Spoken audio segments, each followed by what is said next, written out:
চিকেনও আছে। এটা পনির বা চিকেন দুটোকে মিক্স করে দেবো, দুটো মিক্স করে দেবো। এখানে বৌদিদের খাওয়া হয়ে গেছে সব? বাহ, চা বাকি আছে, আসছে চা।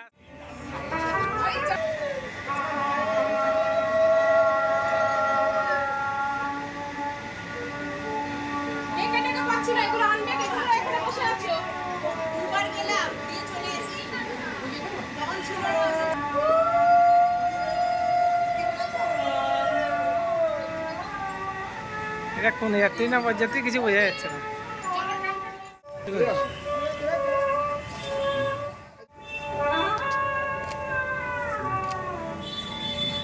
একটা স্মাইল রাখো।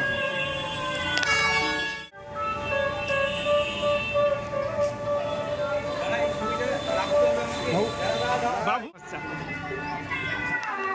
আমি সেখানে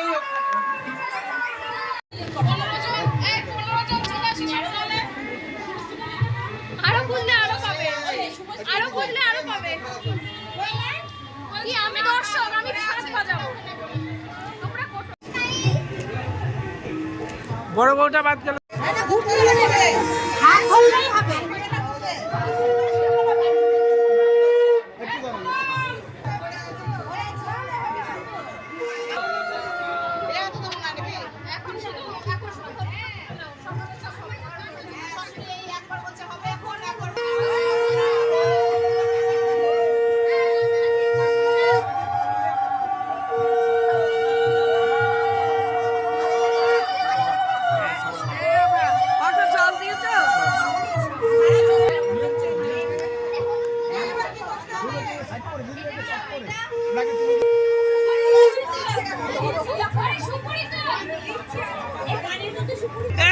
দেখা একবার সুমিটা দেখা একবার দেখাও দেখাও।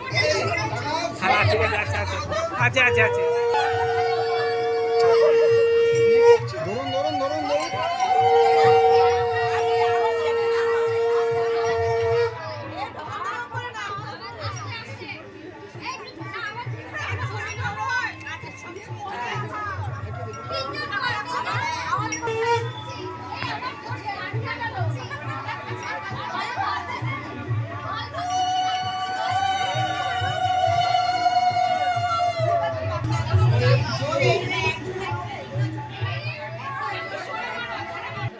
বড় বৌদিকে পাওয়াই যায়নি, দুর্লভ ব্যাপার।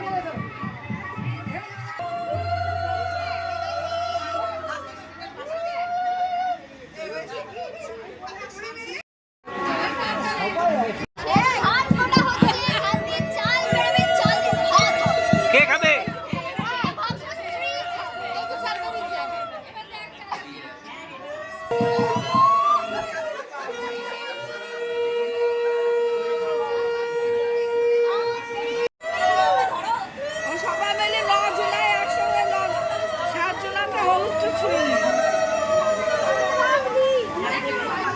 এবারে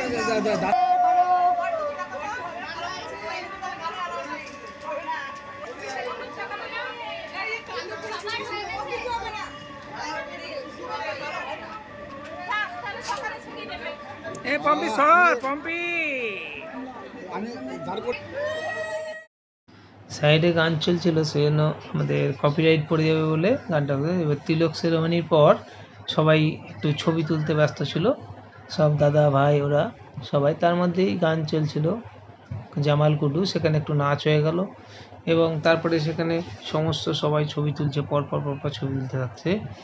এবার ছবি সেশন শেষে সবাই একটু নাচ করবে বলেই গানটা চালিয়েছে। তো গান ওইদিকে চলছে আর এদিকে নাচ না হয়ে সব ছবি তোলা হচ্ছে, কিভাবে কি ছবি তোলা যায়, কি করে কি মজা করা যায়। সবাই প্রচণ্ড মজা করছিল আর এইসব বোনগুলো সব একসঙ্গে ছবি তুলছিল। তারপরে শুরু হলো বেদম মজার নাচ।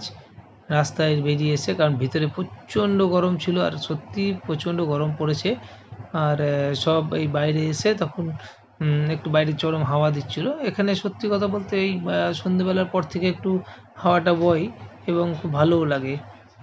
হাওয়াটা দিচ্ছিল, তার সঙ্গে এদের নাচগুলো দেখে মনে হচ্ছিল না সত্যি হাওয়াটা উঠেছেই নাচার জন্য, কারণ এত গরমে ওদের অস্বস্তি করছিল। এবার এরা সবাই রাস্তায় এসে সে নিজের মতো করে নাচা, ভাইপোর বিয়ে বলে কথা বা ছেলে বা দেওরের বিয়ে বা এরকম আর কি সব নাচা, সবাই নাচ গান করছিল। এখানে সব গান চলছিল, জামাল কুডু, আরও অনেক কিছু। হ্যাঁ, সেরকম গানগুলো নাচ হচ্ছিল, সবাই নিজের মতো করে নাচছিল। আপনাদের গানগুলো দিতে পারছি না, এই নেই কপিরাইট পড়ে যাবে বলে। আর এদিকে ক্যামেরাম্যান তো খুব ব্যস্ত, বারবার মাঝখানে ঢুকছে আবার এদিকে ঢুকছে। এটা কোনো আদিবাসী নৃত্য হচ্ছিল যত সম্ভব। হ্যাঁ, গানটা আমার মনে পড়ছে না, তবে আদিবাসী নৃত্য। কারণ গানটা তখন শুনেছিলাম, এখন মনে পড়ছে না আমার। আর গানের সঙ্গে নাচের তাল তো আছেই, গানটা দিলে হয়তো বোঝা যেত, কিন্তু গান দিতে পারছি না বলে। এদের নাচটা দেখুন কত সুন্দর লাগছে, মনে হচ্ছে যেন নিজের মতো করে সবাই নাচছে, যার যা মনে হচ্ছে আর কি। তো নাচ নাচের মতোই হবে, আর ওদিকে গান গানের মতো চলছিল। আমার তো কপিরাইট পড়ে যাবে বলে সেই ভয়ে আর গানগুলো দিতে পারিনি। তো ভালো লাগছিল বেশ, নাচটা অনেকক্ষণই চলেছে। নাচের বাহারগুলোও ভালো ছিল এবং এরা ফুল এনজয় করেছে। তারপরে সেখান থেকে সবাই আস্তে আস্তে তখন মোটামুটি 11:30-12টা বাজে। আমরা খাওয়ার জন্য যাব বলে ঠিক করছি, কিন্তু এদের নাচ আর থামে না, নাচ থামানো যাচ্ছিল না। কারণ একবার বলে না, নাচতে আরম্ভ করলে আর থামা মুশকিল। শেষদা বারবার খেতে রাখছে সবাইকে, কিন্তু খেতে যাওয়াতে পারছে না, আর আমরাও যেতে পারছি না। এরা নাচছে, একসঙ্গে খাবো সবাই। আর নাচের ব্যাপারটা সত্যি কথা বলতে, তারপরে চলে আসলাম খাবার টেবিলে। এবার ফুলদা একটা রসগোল্লা খাইয়ে দিল আমাকে, ফুলবাবু। আর এদিকে সেজে বুঝি শেষদা সব খেতে বসেছে, আর বসে আমরা আড্ডা মারছিলাম। অনেকটাই রাত্রি হয়ে গেছিলো তখন, প্রায় 12:30, 12টা 12:30 হবে। সবারই খাওয়া হয়ে গেছিলো, শুধু এরা 4-6 জন বাকি ছিল। ওইদিকে বিনীত, দাদুভাই এরা বসছিল, এই যে দাদুভাই এরা খেতে বসছে। সবাই খাওয়া হয়ে গেছিলো, রিজু, রিম, রিতম, আমরা এই কদিন খাচ্ছিলাম। তো যাকগে, গুড নাইট, আজকের মতো শেষ। আবার কালকে দেখা হবে সবার সঙ্গে, বাই।